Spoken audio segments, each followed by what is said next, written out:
আসল কথা কইলে বাধা আসে, আসল কথা কইলে হুজুর এগুলো কইও না। কেউ আবার কয় যে মাইক সরে দে, কয় কানের পট্টি গরম করে দেবো। আবার কার কেউ কয় রাজনীতি চলবে না, খালি কিয়ামত আর কবরে কথা কবে, দুনিয়া যা হয় হয়ে যাবে। এই কথা ঠিক কিনা? কিন্তু যে মানুষের দুনিয়া নাই তার আখেরাতও নেই। এই কথা বললেন নাকি আপনারা? যার দুনিয়া নাই তার আখেরাতও নেই। এটা কার কথা? দুনিয়ায় যে কিভাবে ভালো হবে সেই কোরআনে আছে না নাই? কিন্তু এই কথা কবার গেলি কয় হুজুর এগুলো কবেন না। কোনটা কয়া লাগবে? ওই কব্বরের ভেতরকার কথা বলেন। এই পৃথিবীর এমন একটা আচরণ হয়ে গেছে যে দুনিয়ার কথা শুনলেই মানুষ এখন ভয় করে। তার মানে রাজনৈতিক ময়দান এত পচে গেছে যে নেতাকে ভয়ে কেউ আর মুখ খোলে না। বাংলাদেশ এমন হয়ে গেছে দেখা চলবি শোনা চলবি বলা যাবে না। এরশাদ সরকার যখন আসছিল, তারপরে আজ থেকে 20-25 বছর আগে যে টেলিভিশন বাংলাদেশ বিটিভি নাই ভাই, ওখানে যখন খবর পড়তেছিল দেখবেন একজন খবর পড়ে আর টিভির কানিতে একজন ইঙ্গা করে।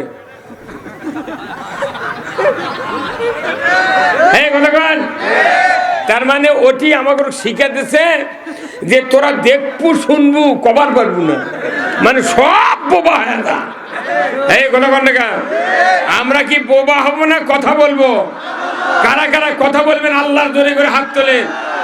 নারায়ে তাকবীর, নারায়ে তাকবীর। আল কোরআনের আলো, আল হাদিসের আলো, দুনিয়ার মুসলিম, বাংলার মুসলিম, নওগাঁর মুসলিম, জয়পুরহাটের মুসলিম, তিলেকপুরের মুসলিম, আক্কেলপুরের মুসলিম, ধোপাইখড়ির মুসলিম, লিল্লাহে তাকবীর। দেওয়া লাগবে না, খিল দেওয়া লাগবে না, ওটি গরু খোলাত বান্ধে থুবেন, মাকড়াসাও গাঁত পড়বে না। সে আইন আছে না নাই? তো ওগুলা অন্যায় বন্ধের আইন কায়েম না করে আমাকে খালি আমল শিখাচ্ছে। তোর আমলের কাম বাজিছে। ওই জেনা করলে দোয়া করলে আল্লাহ জেনা দান করে না, ওই জেনা কারো জুম্মত বসে থাকে। ওই কয় সুযোগ পালে হুজুরের বাড়িও ছাড়ব না। কত হুজুরের বিটি, কত হুজুরের ভাস্তিক বার করে তা বিয়ে করছে, কত প্রাইমারি মাস্টার। আরে ওরা তো হুজুরের বিটার প্রাইমারি মাস্টার। ইউনিয়ন পরিষদের ভাইস চেয়ারম্যান মহিলা গিয়া গেছে চেয়ারম্যান। শয়ে বাংলাদেশ কি ভাই? ওটি জিডি থেকে বিচার কায়েম হবি, ওটি থেকে আউট। যত আমলের কথা আছে হুজুর করে কানত শুনাই এই পরিচালক সভাপতি, এরা মনে করেন আমল বেশি বুঝিছে আমার থেকে, বাটাম ফাটান লাগবে। এই দুনিয়া ভালো হবে হাতের দ্বারা, আল্লাহু আকবার। ইবাদত হবে দেহ দিয়ে, আর দুনিয়া ভালো হবে হাত দিয়ে। লেখাপড়া শিখে গেলে লাগিয়েছি আমরা। এই হাত ছাড়া পৃথিবীতে শান্তি কায়েম হবে না। হাত ঠিক, পৃথিবী ঠিক। হাত ভালো নয়, পৃথিবী ভালো নয়। এখন হাতের কাম করার সময় আসতেছে। 12 তারিখে হাতের কাম করার সময় আসছে। মানে ওযু করলে আগে কয় হাত ধোয়া লাগে? ওযু করলে 1 হাত ধোয়া লাগে। ওযু করলে 2 হাত ধোয়া লাগে, কথা ঠিক কিনা? আগে হাত দিয়ে শুরু করা লাগে। তুই যত কাম করবো ভালো, আগে হাত ঠিক কর। এই পৃথিবীতে হাত ঠিক করার জন্য প্রতিদিন 15 বার করে হাত ধুই আমরা। 5 ওয়াক্তে 5 বার ওযু করলে 3-5 15 বার হাত ধুয়ে সারা জীবন নামাজ পড়ে হাত এখনো ভালো হয়নি, তাও এই হাত দিয়ে ভোটের দিনে জিলেপি খায়, আবার টাকা খায়। তোর হাতের কি জানি করি আমি রে। এই কথা বলে হাত ঠিক, পৃথিবী ঠিক। এই আল্লাহ যত মালামাল আমাকে মাথার থেকে পাওয়া পর্যন্ত দিয়েছেন, প্রত্যেকটি অঙ্গের দাম হিসাব করে দেখেছি 270 কোটি টাকার মাল আছে আমাকে মাথার থেকে পাওয়া পর্যন্ত। একটা জিহ্বার দাম হলো 10 কোটি টাকা। 1000 রকমের খাদ্য যদি সেকেন্ডে সেকেন্ডে জিভে ঠাকান, জিভে বলে দিবি কোনো পরীক্ষা ছাড়াই যে এটা লেবু, এটা কাঁচামরিচ, এটা আদা, এটা এলাচ, এটা দই, এটা মিষ্টি। আসেনি এমন মেশিন কারু? এ রক্ত পরীক্ষা করা লাগে 5 ঘন্টা পর রিপোর্ট দেয়, সিটি স্ক্যান করা লাগে 2.5 ঘন্টা পর রিপোর্ট দেয়। আপনি প্রস্রাব পরীক্ষা করবেন 5 ঘন্টা পর রিপোর্ট। তারপর রিপোর্টের টাকা কি? কমপক্ষে 10-12টা পরীক্ষা করতে 15,000 টাকা লাগে। আর এই জিভে দিয়ে পরীক্ষা করতে কিছু লাগে না। আমার আল্লাহ মুখের মধ্যে দিবের কষে, কিন্তু এরই আগে আগে সিনেটারি অফিস এটি আছে নাক। পশা আম যে দিবেন মুখত, চোখ মুজাও যদি দেন, নাক কয় দেবি এটা পচে গেছে, খাইস না। হ্যাঁ কতক্ষণ এই যে যতগুলি অঙ্গ আছে, সমস্ত অঙ্গর ভেতরে সবচেয়ে দামি অঙ্গ হলো 2 হাত। কয় হাত? হাত তোলেন তো দেখি, কয় হাত? নামান হাত। এই হাত হলো সবচেয়ে দামি, কারণ আমার যদি চোখ কানা হয় কুঞ্চির ঘুতে লাগে, তাহলে আমার ক্ষতি হবে, আমার স্ত্রীর ক্ষতি হবে না। আমার যদি কান একটা ছিঁড়ে যায় ঝরে, তাহলে আমার ক্ষতি হবে, বাবার ক্ষতি হবে না। আমার যদি একটা পাও ভাঙ্গে যায়, আমার ক্ষতি হবে, মায়ের ক্ষতি হবে না। কিন্তু হাত যদি খারাপ হয়, পুরো জাতির ক্ষতি। এখন এই হাতটা কি? 5 বছর পর পর এই জাতি হাতের দ্বারা শান্তি অশান্তি কামাই করে।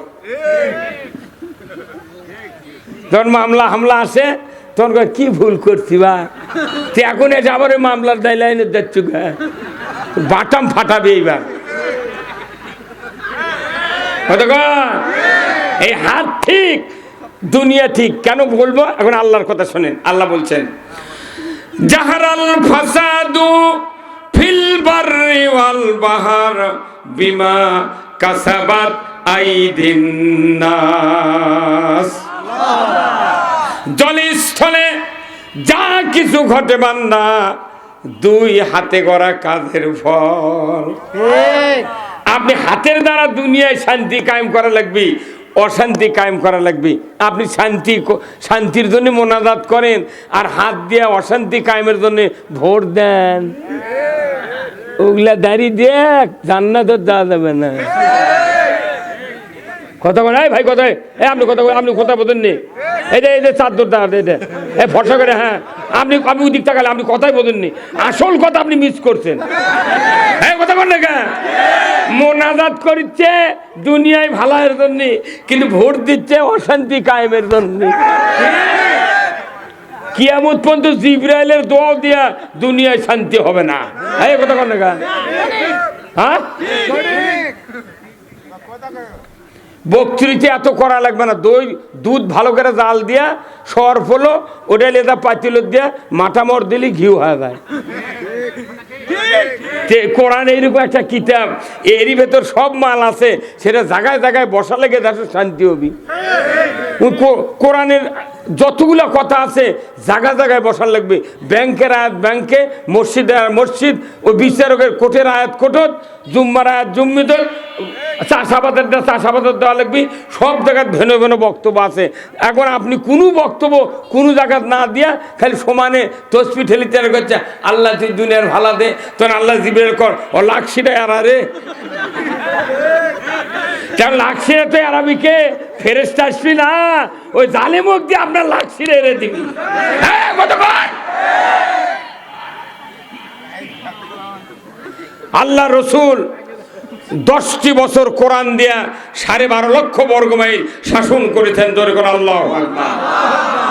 তিনি একজন সফল সরকার ছিলেন, তিনি একজন যোদ্ধা, তিনি একজন রাজনীতিবিদ, তিনি একজন রাষ্ট্রনায়ক। ধরে কোন সুবহানাল্লাহ। যারা হজ করেছেন, কাবা শরীফে গিয়েছেন, দেখছেন রসুল যেখানে শুয়ে আছেন, ওই জায়গা হলো আয়েশা সিদ্দিকার হুজরাখানা। ওখানে আয়েশা সিদ্দিকাকে নিয়ে রসুল বসবাস করতেন। জোরে কোন আল্লাহু আকবার। নবীদেরকে ওইখানেই দাফন করা হয় যেখানে তারা ইন্তেকাল করেন। এটা হচ্ছে রসুলের হাদিস যে নবীরা যেখানেই মারা যাবে ওখানেই দাফন করতে হবে। এই জন্য আয়েশা সিদ্দিকার ঘরের ভেতর রসুলকে দাফন করছেন। ওই জায়গায় যখন রসুল বাস করতেন ওখান থেকে হেঁটে হেঁটে মসজিদে নববীতে উনি নামাজ আদায় করেছেন, ইমামতির দায়িত্ব পালন করেছেন। উনি হেঁটে হেঁটে আসছেন মসজিদে নববীর মেহরাবে। এই রাস্তাটা হলো 22 ফিট। একজন নবী, একজন রসুল, একজন সেনাপতি, একজন যোদ্ধা, একজন সরকার হেঁটে আসছে মসজিদে নববীর খুতবা দেওয়ার জন্যে। এই হেঁটে আসার কারণে 22 ফিট রাস্তা 11 ফিট প্রশস্ত। এই রাস্তাকে আল্লাহ তাআলা কিয়ামত পর্যন্ত রিয়াজুল জান্নাতে পরিণত করে দিয়েছে। সরকার হেঁটে এসে নামাজ পড়ছে, রাস্তা জান্নাত হয়ে গেছে। আর আমাদের দেশে সরকার হেঁটে আলে কুত্তো শুয়ে থাকে।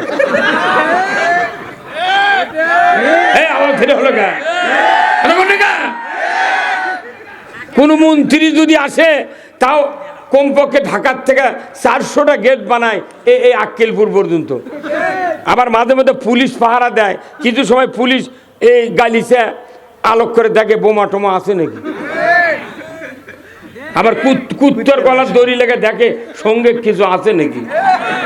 হ্যাঁ না,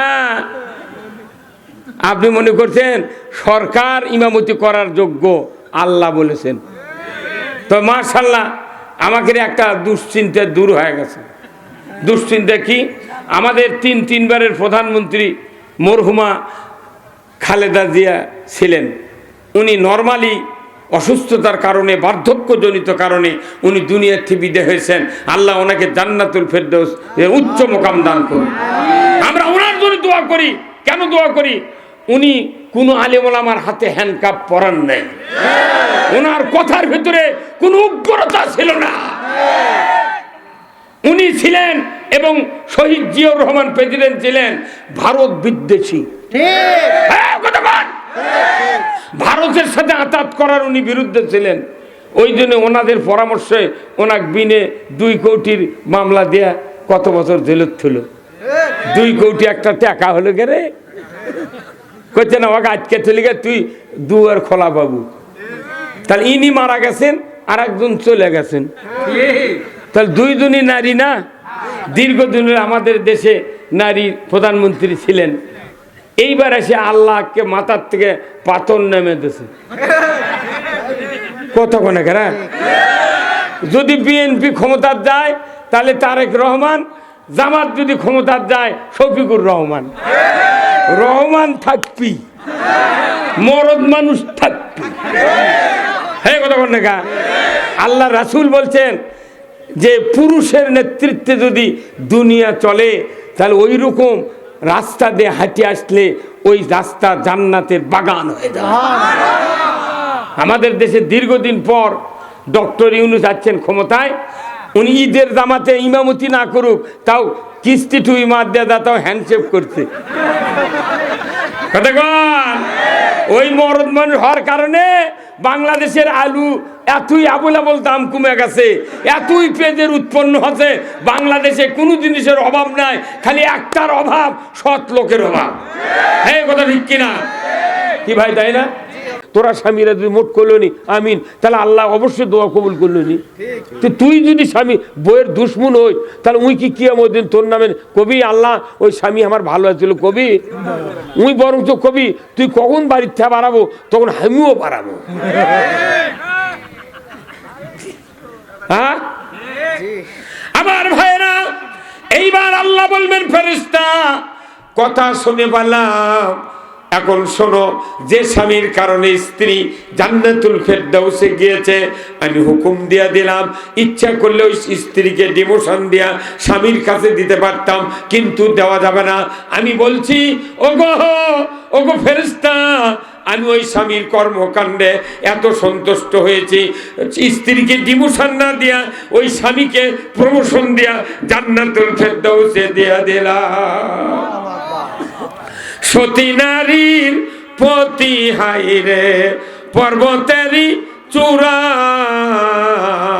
অসতী নারীর পতি ভাঙ্গা নায়ের গোড়া।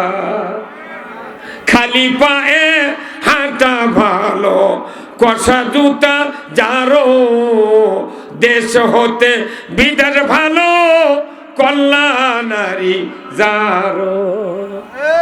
যার বউ ঝগড়াতে ওর পাতারই ভালো, বাড়ির গেলি ঝাড়ি মারবি, কথা কন না কা।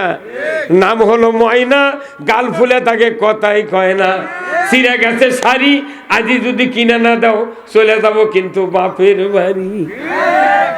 এগুলা কথা কইলে, মেয়ে মানুষের বিরুদ্ধে কথা কইলে মরদ যে খুশি হয়, বুঝছেন। হুজুর আরো না কন হুজুর, তে কমো তোর কানের জিনিস বেচা খাতেন গা, আর 12 বছর হলে বেচা খাতেন, এখনো দিলেন না। আর যেদিন বেচফের কথা কথেন, সেই দিন আপনাকে ধুয়ে নিয়েছে, হাতত তুলে দিয়ে কথে এই সোনার জিনিস বেচা, আলু লাগান, ধান লাগা, আমাকে পরের বছর কিনে দিবেন। আজ 12 বছর হচ্ছে, ওটাই জাননি, তাও আপনার বাড়ির থেকে দেয় না। আপনার যদি জ্বর হয়, আপনার মাথার পানি দিয়ে দেয়, মাথা টিপে দেয়, গাও তেল দিয়ে দেয়, গাও মুছে দেয়, কত খেদমত করে। আর একদিন না বইয়ের জ্বর আছে, তুই গাল, তুই মরিস না, খালি তামান্দির কে কাজ কে, হ্যাঁ কথা কন। খবরদার খবরদার, আমারও ঠিক হাজি বুঝছেন, হজ করে যাচ্ছে, হজ করবে 25 বিঘে ফের গারস্থ। তুমি বিয়ে করছো কমপক্ষে 30 বছর আগে, তো ওই বিয়ে করতে না, বউ করছে তোমার 25 বিঘে জমি, তো তুমি হজ করে যাচ্ছ, তাহলে আমি এদের 3-4টা ছোল আছে, 3টে বেটা একটা বিটি, তাহলে এদের মানুষ করতে আমিও তো বুড়ো হয়ে গেল, তো আমাকে না নিয়ে যাবে না, তুমি একলা যাবে কে। তখন ওই হাজি করছে, তুই বাপের বাড়ির ভেউ পাচ্ছ, আরে শয়তান রে বা, করছে তুই বাপের বাড়ি ভেউ পাচ্ছ, কে বাপের বাড়ি ভেউ পাইলে ওর হজ করে নিয়ে যাওয়া যাবে। তুই 25 বিঘা জমি, স্ত্রী হলো অর্ধাঙ্গিনী, কারো যদি 20 বিঘা জমি থাকে, 10 বিঘা বইয়ের, 10 বিঘা স্বামীর। হ্যাঁ কথা বল। উই আবার করছে তুই বাপের বাড়ি ভেউ পাচ্ছ, কে বাপের বাড়ি ভেউ, তুই যাচ্ছ, তুই যা, অগলিয়ে যা,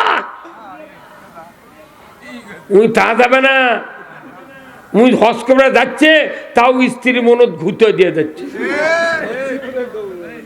কোথায় মুসলমান, অনুরোধ করছি স্ত্রীর সাথে সদ্ব্যবহার কর। ওই বিয়ে পড়ানোর দিন একদিন বউ সালাম দেছে, আপনি ওয়ালাইকুম সালাম কর। মেলার স্বামী আছে বাংলাদেশে, স্ত্রীর সাক্ষাতে জোরে জোরে আকামত দিয়ে নামাজও পড়বে পারে না, কারণ বাংলাদেশের বর হলো 8 পাস, বউ হলো বিয়ে পাস। এখন যদি ওই কাটকামাতি চালা হায়ালাল চালা কয়, তাহলে বউ হাসবে, সেজন্য জোরে আকামতও দেয় না না। আর এখনকার মেয়ের বাপেরা বিয়ে দিচ্ছে, কোন মসজিদের ইমামক মুয়াজ্জিনের চেয়ে শুনে দেয় না, ওই ক্যারাম খেলে গায়ে গায়ে, ওরকম দেখো কেবল মুখের ব্যাটা ক্যাঙ্কা, ওই সেই রকম ক্যারাম খেলার বাড়ির থেকে শুনে যদি কেউ বিয়ে দেয়, ওর বিটিরও ভাত হবে না। 3 মাস পর দেখে গাঁজা খায়, নামাজ পড়ে না, তখন এসে করছে হুজুর, করছে হুজুর একটু মরিছি বা, হুজুর করছে তুমি কার থেকে শুনে বিয়ে দিছিলে, করছে ওই ওই কানিত ক্যারাম বোর্ড আছে দুটা, ওই 10-12 জন চেয়ার আছে, ওর কোনো করছে দেওয়া যায়, করছে তোমার মাথা ঠিক আছে, বিঠিক বিয়ে দিলে মসজিদের মুয়াজ্জিন আর ইমামত্ব শুনে দেওয়া লাগবে। হ্যাঁ কতক্ষণ দেয় দেয়, চোটে ঘটকের কথা শুনে বিয়ে দেয়। এমনি দেখো, তাহলে দুনিয়ার শান্তি পাওয়ার জন্য কতগুলো কথা কোনো কল দেয়, এগুলো হলে গেলে দুনিয়ার শান্তি হবি। এখন আখেরাতে এমনি মুক্তি হয়ে যাবি। আপনি নামাজ পড়বেন না, এই যে কোমতা মরদ বসে আছে, সেনা কর্মকর্তা, কয় সালে রিটায়ার হতেন? ওকাম করার পর হয় না, ওই যে 18 সালে যে ভোট হয়নি, এক রাতে যে অকাম হতে বাংলাদেশ, এর কে একজন ব্যস্ত পাবে না কিয়ামতের ময়দানে। কতক্ষণ একজনও কি জান্নাত পাবে না? জান্নাত দেওয়ার মালিক আল্লাহ, কিন্তু জনগণের যদি ক্ষতি করেন আপনি জান্নাতে যেতে পারবেন না। ফেরাউন জনগণের ক্ষতি করছিল, এই জন্য ডুবে মরিছে। নমরুদ জনগণের ক্ষতি করছে, এই জন্য জুতা পেটা হয়ে মরছে। আবু জেহেল জনগণের ক্ষতি করছে, এই জন্য বদরের যুদ্ধে মরে গেছে। হ্যাঁ কতক্ষণ নেপালের প্রেসিডেন্ট, নেপাল না কোন দিকে, ওই যে না না, শ্রীলঙ্কার প্রেসিডেন্ট জনগণের ক্ষতি করতে সে ন্যাংটা ফিন্দেও চলে গেছে। কথা কর, ওই বাশার আল আসাদ জনগণের ক্ষতি করছে, পলে চলে গেছে। জনগণের দায় ক্ষতি করবি, হয় হাইটে যাবি না পুড়ে যাবি। কথা কর, হয় না? এটাই হলো দুনিয়া। তারপরে আছেন এখন আখেরাতে মুক্তি। কারা কারা চান? দুহাত তুলে আল্লাহকে দেখান। লিল্লাহে তাকবীর, নারায়ে তাকবীর। কি কথা বারে, 11:40 বাজে মনে হচ্ছে কে বলি বেল ডুবিছে। ব্যাপার কি রে ভাই? এবার সাদা তো এটা এখন আখেরাতের মুক্তি হবি। এতক্ষণ দুনিয়া হতে, দুনিয়া যা হচ্ছে এখন আখেরাত হবে। আল্লাহু আকবার। আখেরাতের মুক্তি বেশি কাজ করা লাগবে না, আপনি এমনি এমনি জান্নাতে যাবেন। যখন আল্লাহু আকবার। এই জন্য দুনিয়া আগে সাজান লাগবি, তারপর আখেরাত এমনি হয়ে যাবে কামায়। আল্লাহু আকবার। আমার ভাইয়েরা, আখেরাতে মুক্তির দ্বিতীয় কাজ আকিমুস সালাত ওয়া আতুজ যাকাত ওয়ারকাউ মার রাকিন। নামাজ কায়েম করো, যাকাত আদায় করো, রুকুকারীদের সাথে রুকু করো। জোরে কর না আল্লাহু আকবার। কার কথা? আমার আল্লাহ বলেছেন আকিমুস সালাত, নামাজ কায়েম করো। কিন্তু বাংলাদেশে নামাজ কায়েম নাই, নামাজ কায়েম নাই। বাংলাদেশে আছে ইকরাউস সালাত, নামাজ পড়ো পড়ো পড়ো। নামাজ পড়ার কথা আল্লাহ কয় নাই, আল্লাহ বলেছেন আকিমুস সালাত, নামাজ কায়েম করো। কিন্তু বাংলাদেশে নামাজ কায়েমের কথা বলছেন আল্লাহ তাআলা কোরআনুল কারীমের সূরা হজের 41 নম্বর আয়াতে আল্লাহ বলেছেন, এই দুনিয়ার মানুষ, দুনিয়ার কোনো বক্তা, কোনো মুফাসসির, কোনো পীর, কোনো তবলিগ, কোনো ইসলামিক জনগোষ্ঠীকে, বাপাকে, মাকে নামাজ কায়েমের দায়িত্ব দেয় নাই। এই মানুষগুলিকে আমাদেরকে আল্লাহ দায়িত্ব দিয়েছেন নামাজের পক্ষে ওয়াজ করার জন্য। নামাজ না পড়লে কি অপরাধ, নামাজ না পড়লে কোথায় যাবে, এইগুলির বক্তব্য আমরা দেওয়ার অধিকার রাখি। কিন্তু নামাজ কায়েমের শক্তি কোনো বক্তার নাই, কোনো বাবার নাই, কোনো মায়ের নাই, কোনো তবলিগের নাই, কোনো জনগোষ্ঠীর নাই, কোনো ইসলামিক গোষ্ঠীর নাই। নামাজ কায়েম করবে কে? এই কথা আল্লাহ কোরআনে বলেছেন। জোরে কর না আল্লাহু আকবার। সূরা হজ 41 নম্বর আয়াত আমার আল্লাহ বলেছেন, আল্লাযীনা ইম্মাক্কান্নাহুম ফিল আরদ আকামুস সালাতা ওয়া আতাউজ যাকাতা ওয়া আমারু বিল মারুফ ওয়া নাহু আনিল মুনকার ওয়া লিল্লাহি আকিবাতুল উমুর। জোরে কর না মারহাবা। আমার আল্লাহ বলেছেন, ও মুসলমান, যদি তুমি কোনো ভূখণ্ডের প্রধানমন্ত্রী হও, রাষ্ট্রপতি হও, সরকার হও, প্রেসিডেন্ট হও, ক্ষমতায় যাও, তুমি 4টা দফা চালু করবে। 1 নম্বর নামাজ কায়েম করবে, যাকাত আদায় করবে, ন্যায়ের আদেশ করবে, অন্যায় বারণ করবে। এটা আল্লাহ তাআলা নিজেই বলেছেন, ওয়া লিল্লাহি আকিবাতুল উমুর। আমি আল্লাহ আমার পক্ষ থেকে বড় ধরনের একটা আদেশ সরকারের প্রতি দিয়ে দিলাম। আল্লাহ সরকার কতে নামাজ কায়েম কর, আর আমরা যখন নামাজ কায়েমের কথা করছি যে সরকার কতে, তখন আমাকে ধরে জেলত তুলিচ্ছি। কতক্ষণে আল্লাহ কতে সরকার তুই নামাজ কায়েম কর, আমরা ওই কথা কবার লেগে আমাকে ধরে